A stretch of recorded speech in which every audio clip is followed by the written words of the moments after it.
Welcome to Harsha's world. எங்க வீட்டுல நாங்க எப்படி முருகனுக்கு விசேஷ நாள்ல பூஜை பண்றோம்ன்றத பத்தி தான் இந்த வீடியோல நம்ம பார்க்க போறோம். வாங்க வீடியோக்குள்ள போலாம். அப்படியே சேனலை சப்ஸ்கிரைப் பண்ணிக்கோங்க.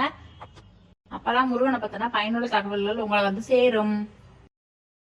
காலையில எழுந்த உடனே நல்லா குளிச்சுட்டு முருகனை வேண்டிக்கிட்டு முருகனுக்கு உங்களால என்ன முடியுமோ அந்த அபிஷேகத்தை பண்ணலாம். இதுதான் பண்ணணும் இல்ல, உங்க வீட்டுல இருக்க பொருளை வச்சு எளிமையான முறையில உங்களால முடிஞ்சதை பண்ணாலே போதும். முருகர் அதை மனப்பூர்வமா ஏத்துக்குவாரு. எங்க வீட்டுல நாங்க முதல்ல பண்ண அபிஷேகம் என்னன்னா சந்தன அபிஷேகம். சந்தனத்தோட கொஞ்சம் ஜவ்வாது கலந்துக்கோங்க. ரெண்டையும் கலந்து பொடி மாதிரி பண்ணி அதை வச்சு அபிஷேகம் பண்ணுங்க. முருகருக்கு பொதுவாகவே வாசமான பொருட்கள் மேல அலாதி பிரியம் இருக்கும். நீங்க வாசமான பொருட்கள் எதை கொடுத்தாலுமே முருகர் அதை மனப்பூர்வமா ஏத்துப்பாரு. குறிப்பா நீங்க அபிஷேகம் பண்ற எந்த தண்ணியையும் காலடி படுற இடத்துல ஊத்திடக்கூடாது. ஒரு செடிகளுக்கோ இல்ல கால் தடப்படாத இடங்களுக்கோ ஊத்திடுங்க. அதற்கு முன்னாடி வீட்டுல எல்லா மூளையும் தொளிச்சு விட்டுருங்க, அதை தீர்த்த மாதிரி. இரண்டாவது அபிஷேகம் முருகனுக்கு ரொம்ப ரொம்ப ரொம்ப பிடிச்ச விபூதி அபிஷேகம். அந்த விபூதியுமே நல்ல மனமா இருக்க மாதிரி ஒரு விபூதியை வாங்கிக்கோங்க. முருகன் கோவில்கள்ல பொதுவாகவே நீங்க போகும்போது விபூதி வாங்கினீங்கன்னா அது ரொம்ப மனமா இருக்கும். அந்த விபூதியோட வாசனையே தனியா இருக்கும்.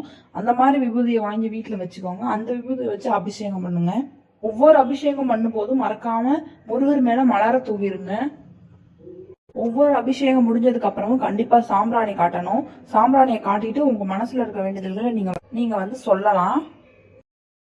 மூணாவதா நம்ம பார்க்க போற அபிஷேகம் பன்னீர் அபிஷேகம். பன்னீர் அபிஷேகம் மனசுல மகிழ்ச்சியும் புத்துணர்ச்சியும் தரும். நல்ல எண்ணங்கள் அதிகரிக்கும். உறவுகள்ல இருக்கக்கூடிய பிரச்சனைகள்லாம் சரி பண்ணி கொடுக்குது. நான்காவதா நம்ம பண்ணக்கூடிய அபிஷேகம் குங்கும அபிஷேகம். குங்கும அபிஷேகம் ஏன் பண்றோம்னா, நம்ம பெண்களுக்கு சௌபாக்கியம் கிடைச்சு திருமண வாழ்க்கையில் இருக்கக்கூடிய பிரச்சனைகள்லாம் சரியாகி வீட்டுல செல்வ வளம் அதிகரிக்கணும்.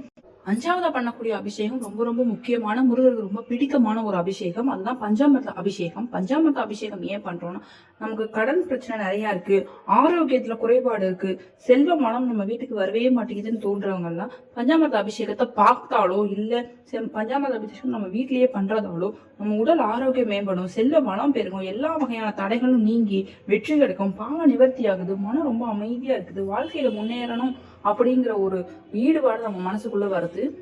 எல்லா அபிஷேகத்தையும் நல்ல முறையில பண்ணதுக்கு அப்புறமா முருகருக்கு அலங்காரம் பண்ணணும். அவர் சுத்தமான நீர்ல சுத்தமா கழுவிட்டு பொட்டு தீப தூப ஆராதனையெல்லாம் காமிச்சு அவருக்கு ரொம்ப விருப்பமான மலர்களான சிகப்பு நிற மலர்கள், குறிப்பா அரளி, செம்பருத்தி பூக்கள், ரோஜா பூக்கள் வச்சு அவரை அலங்காரம் பண்ணணும். மல்லிகைப்பூ வந்து ரொம்ப முக்கியமான ஒரு விஷயம். முருகருக்கு மனமா இருக்கக்கூடிய எந்த பொருளுமே ரொம்ப பிடிக்கும். அதுல மல்லிகைப்பூ ரொம்ப முக்கியமான பொருள். மல்லிகைப்பூ போட்டு நீங்க அபிஷேகம் அலங்காரம் பண்ணும்போது உங்களுக்கு அடுத்த நெருக்கிற அளவுக்கு கடன் இருந்தா கூட அதை நிவர்த்தி பண்ணி கொடுக்குறாரு.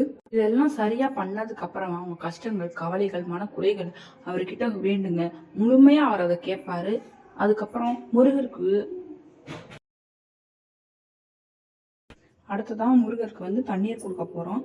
தண்ணீர் வந்து அவருக்கு அபிஷேகம் எப்ப முடிஞ்சதுக்கு அப்புறம் முதல்ல தண்ணீரும், எங்க வீட்டுல நாங்க அன்னைக்கு சக்கரை பொங்கல் செஞ்சிருந்தோம். சக்கரை பொங்கல் அவருக்கு உணவா கொடுத்துட்டு தீபதூப ஆராதனை எல்லாம் காமிச்சோம். பிரசாதத்தை நாங்களே குடும்பத்தில் இருக்க எல்லாரும் பகிர்ந்து சாப்பிட்டோம். இது அவர் ஓய்வெடுக்கிறதுக்கான நேரம், அதனால அவர் ஓய்வெடுக்கட்டும். இந்த நேரத்துல நம்ம அவரை எந்த தொந்தரவும் பண்ணக்கூடாது.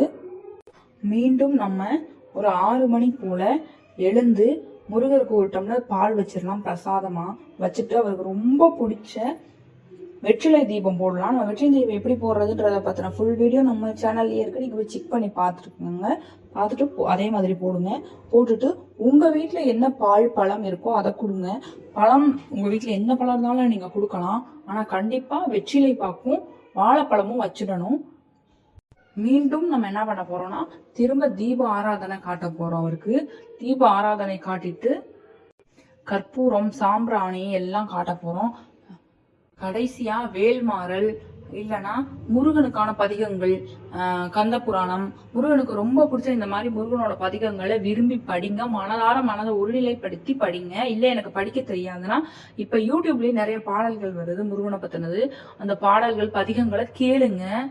நம்ம பூஜையை நிறைவு பண்ணிக்கலாம். இது மாதிரி பயனுள்ள முருகனை பத்தின தகவல்களை பத்தி தெரிஞ்சுக்கிறதுக்கு நம்ம சேனலை சப்ஸ்கிரைப் பண்ணிட்டு முருக பக்தர்களுக்கு இந்த வீடியோவை அனுப்பி விடுங்க.